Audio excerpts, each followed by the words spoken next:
রুমাল দিয়ে মাথা ঢাকুন দিতে হবে, দেখলি পড়ে যাবি বেটা। এই তো রুমালটা দিন না, এখানে তো রুমালটা আছে, ঠাকুরের রুমালটা।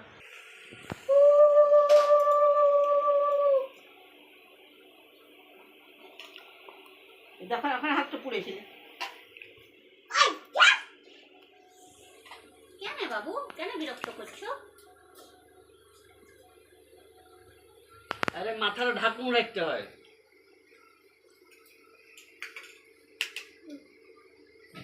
আরে এক দু ঘন্টা না, অত অত সব সব দেন।